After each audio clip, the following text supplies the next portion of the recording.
So you want to buy a new Samsung Galaxy S. A few years back that would be the end of your decision-making process, but not in 2019. No, this year there are 3 quite different models to choose from, or 4 if you want to get even more technical.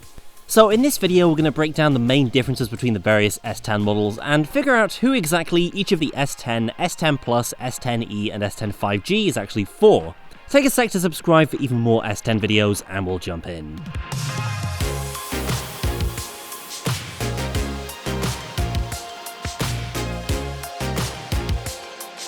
First, let's get an idea of the core specs that are the same across every single S10 model. You get the same Exynos 9820 processor or Snapdragon 855 if you're in the US. They all share the same main camera, a 12MP super speed dual pixel unit with 1.4 micron pixels and a variable aperture between f1.5 and 2.4, so you can switch between the two for best performance in daylight or low light. All 4 S10s share the same impressive f2.2 16MP ultra wide camera too.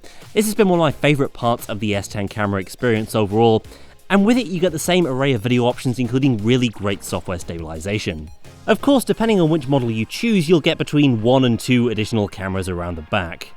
And all 4 models have the same pretty good but not superlative 10MP selfie camera.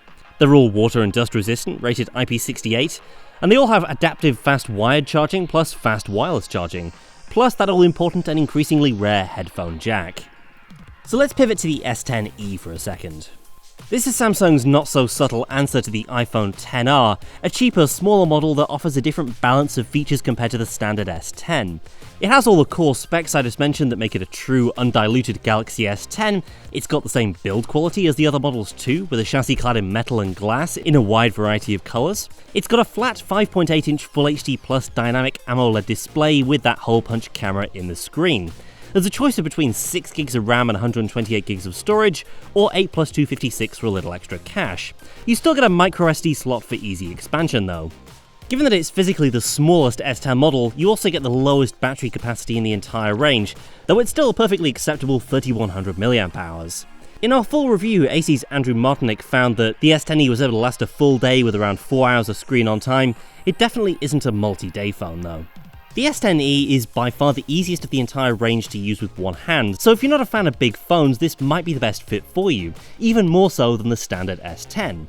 What's more, you even benefit from this very fast side-mounted fingerprint scanner, plus you can set it up as an easy one-handed shortcut to pull down the notification shade. Obviously you can't do that on any of the other models with an in-screen fingerprint scanner. The core S10 camera experience is there in the S10e, and that's about it. I think Samsung made the right decision to keep the ultra-wide camera in the S10e instead of the telephoto. After all, digital zoom will get you a lot of the way towards a 2x crop, whereas there is simply no software substitute for wide-angle photography. The standard Galaxy S10 is a bit of a weird one. For some folks this will be the Goldilocks phone, not too big, not too small, but just right, with basically all the specs of the Galaxy S10 Plus but in a smaller chassis that doesn't feel like a huge phone. So the upgrades include a bump up to 8GB of RAM as standard, with options all the way up to 512GB. Plus the addition of premium features like a curved dynamic AMOLED screen at a higher Quad HD Plus resolution.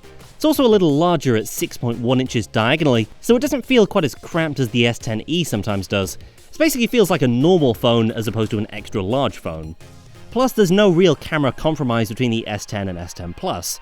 Around the back you get the previously mentioned standard and ultra-wide cameras plus an optically stabilised 2x telephoto camera. You'll have to make do with just one selfie camera though in the standard S10, so front-facing portrait shots might not look as impressive as what the Plus's dual selfie array can produce. I want to say that's a very small trade-off for most people though. There's a decent boost of battery capacity in this model too, with the standard S10 upgrading to a 3400 mAh cell, around a 10% bump from the S10e. However, the difference in day-to-day longevity isn't all that noticeable. The main caveat with the S10 is you're paying a lot extra for what overall is not really a huge bump up from the S10e. And at the same time, a small jump in price beyond the regular S10 gets you the S10 Plus, which comes with a much bigger battery and that all-important bigger screen. For the past few generations, the Plus models of Galaxy S phones have been the big sellers, and so a lot of people who don't get the S10e just because it's cheaper or smaller are probably going to default to the Plus. And look, this guy ranks as our best overall Android phone that you can buy right now, so if in doubt, this is the one most Android enthusiasts should probably be considering. At the same time, features like a gigantic 4100 mAh battery and a 6.4-inch display in an incredibly ergonomic, easy-to-hold package will make the S10 Plus appealing to just about everyone. This model really delivers on every aspect of the big phone experience. Plus, if you go for the top-end model with 12 gigs of RAM and 1TB of storage, which sells for well into 4 figures in most countries, you also get a fancy exclusive ceramic back, which is not available in any of the other S10s. The major downsides to this include the double-width screen cutout for the dual cameras around the front, which may be jarring for some people. Personally, I've adjusted to it just fine. Also, the extra large size and smooth glass plus metal construction means it does feel a little bit slipperier in the hand compared to the smaller S10 models. That's really nitpicking though. Overall, this is an exceptional big screen phone. For the vast majority of people, including power users, this is going to be the top model worth considering. And finally, the Galaxy S10 5G, which is basically a weirdo Galaxy S10 Plus Plus.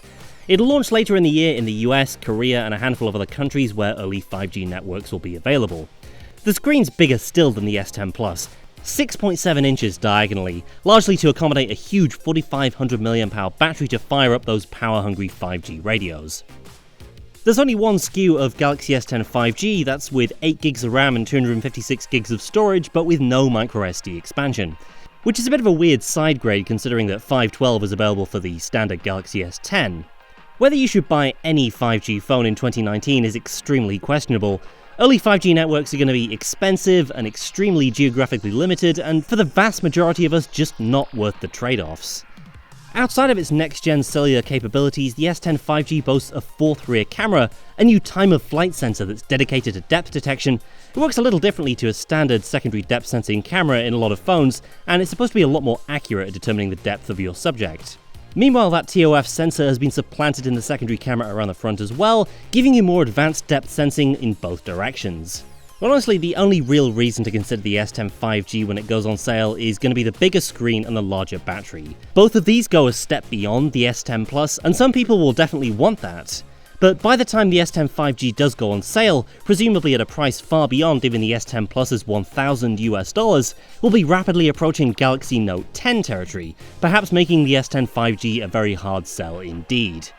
That's going to wrap up our quick look at which Galaxy S10 is right for you. If you've picked one up, let us know in the comments how you're getting on, and be sure to subscribe for more S10 videos. Thanks for watching, and I'll see you next time.